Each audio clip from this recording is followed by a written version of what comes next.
So today's video's got several different things going on here. We've got an internet upgrade that's pretty awesome. We've got a dark place that we're going to shine some light into, and we might just add an outlet. So stay tuned.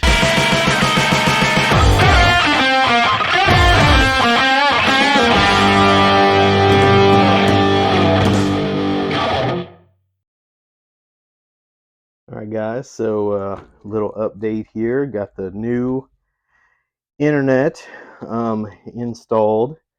Um, I'm going to be running some cable throughout the house to get some of these things connected, but I've got a fiber connection now, which is really going to help out a lot.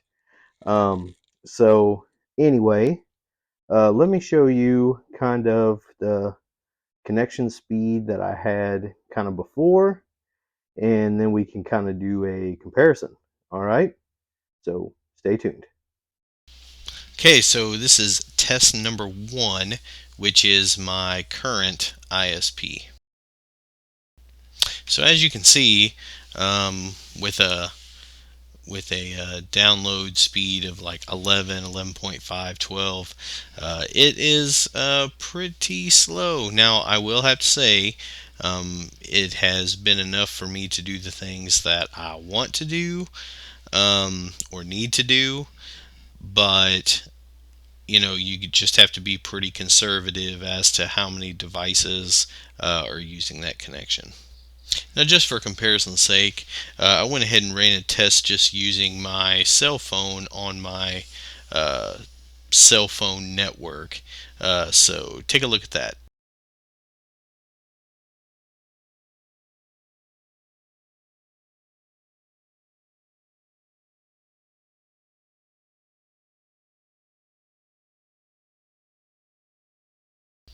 So as you can see, it's tracking a little bit better than my actual internet provider, and so I use my phone a lot as a hotspot.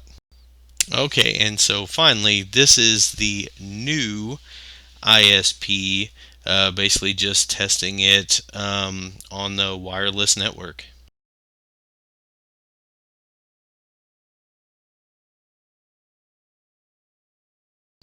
So as you can see, when you compare all three, obviously, my internet connection definitely has been upgraded. So now it's time to get to the fun part of running some cable. So I'm gonna run Cat 5e, I believe. I hope I got enough here to make my first run. It's a pretty long run. Basically, it's gonna go. If you can kind of see uh, this black cable up here, uh, that's that's my current internet going through there. So it's got to run along all the way along there and through these uh, floor joists here, and then basically around the corner there, just a little ways. I don't know if you can see it or not, but that's where the TV is in the living room. So it's got a long ways to go. We're going to try to stretch it. Okay, so got my line ran. That's that blue line right there. And it's going to go from my switch to where my television is. There's a wireless router there, but I took the same route as the other uh, Ethernet cable that was there. I didn't want to reuse it because I just didn't know what it was and it was older. So anyway, they're both going up right there, and then I ran another one um, that actually starts here by this junction box. You should remember it um, from when I was putting in these lights, but I ran another one from here that also goes to there because that's going to be the location of my office when finally kind of get everything buttoned down and all that. So that's kind of where the desk is going to be. So I wanted to run a network cable there as well. So tomorrow we're going to put the ends on the cables and get those things ready to go and get everything connected the way that it's supposed to be. So that's going to be nice. But overall, it was a pretty easy job. So we'll get some ends on it and get things connected, and then I'm going to show you the speed difference and how it's going to change a lot of stuff. So we'll be back.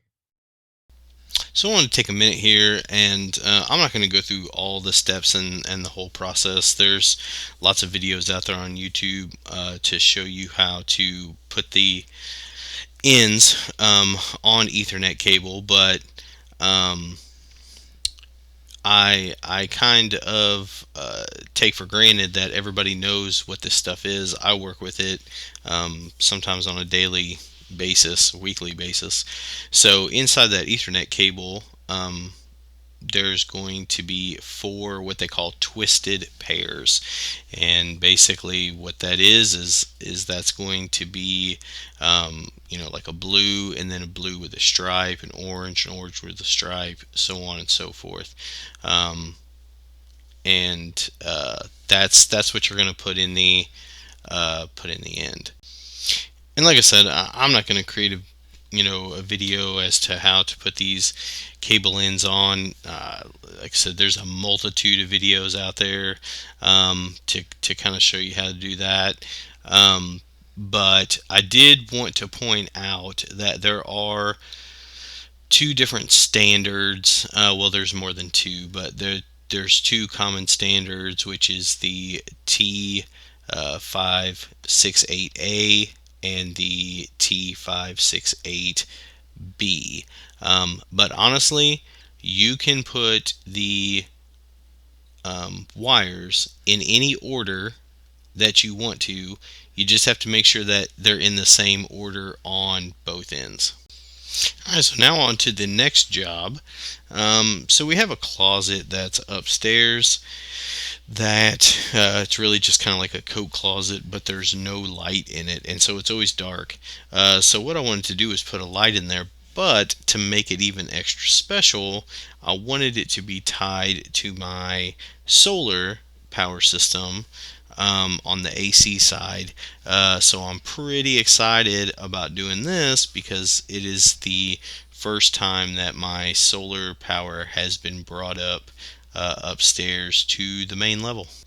So I found that the easiest way to get this done was to basically kind of create a junction box at the bottom of the wall and go ahead and run basically my power leg or hot leg up into that kind of little junction box, and then kind of continue on up to the switch. So then from there, I was able to go ahead and go on up to the switch box. Um, and honestly, it made it pretty easy. It made the job go pretty quick. I am not a electrician, licensed electrician, or anything like that, but when you're dealing with a finished wall, I really didn't want to have to go back and patch the drywall, so junction box it is. All right, so then from the switch, we're just going to go up to the light here. Now, also too, I want to mention that I used old work boxes for this, and if you don't know what those are the kind of boxes that have the flaps on them, so you can basically cut a hole anywhere in the drywall, put that box in, and then tighten the screws, and then those flaps tighten up against the drywall in the back. So then that way you don't have to be close to a stud or try to screw it or nail it into a stud. They can pretty much go anywhere. Okay, so now that everything's all wired up and the power's turned back on, as you can see, that light is super bright in there and it really lights up the area. And once again, you know, it's basically free power that we're using in that closet. Now, does that closet light get turned on a lot, or is it on a lot every day? No, but when you need it, it'll work. And in case of a power outage, you'll still be able to use that light. So while I was at it, I went ahead and added an outlet right by our kind of TV entertainment area, um, just to kind of prove out some things and just kind of apply my solar power system to a more I don't know, real world test, so to speak. So I went ahead and did that, and I basically just plugged the TV into that outlet, and these are the results that I got as far as power consumption. So I plugged the TV into that outlet in the morning before I left to go to work. And so before I left, I just kind of wanted to document kind of where my battery on my AC side was sitting. So whenever I got home from work, I wanted to basically also document kind of where the battery was sitting after the TV had been used, for I don't even know how many hours all day. And as you can see, not only did it gain charge, but that also meant that it was able to power the TV and not didn't really lose anything. So now on to the next test. The next test, what I did was is I basically took the whole surge protector that has the TV and the router, internet router, and the Roku box plugged into it, and plugged that into the outlet. Once again, I did that in the morning before I went to work, and so to document where the charge was, the battery charge was, there at the beginning of the day, wanted to get that documented. And this is where it was sitting. The voltage was sitting when I got off work that day. So, I mean, this is a real world thing. This is stuff that we use all the time, and I really wanted to test this out. There's a lot of people that say that, oh, well, you can't do this with solar, you can't do that with solar, and really, I'm really trying to prove them wrong. So anyway, I'm pretty excited about that. I'm pretty excited about all these changes, and I'm sure we're going to have some more changes coming up. So if you have not subscribed yet, please do so and hit that notification bell so that you can see when I put out a new video. I'm going to try to kind of keep putting these out, possibly once a week. So stay tuned for more updates.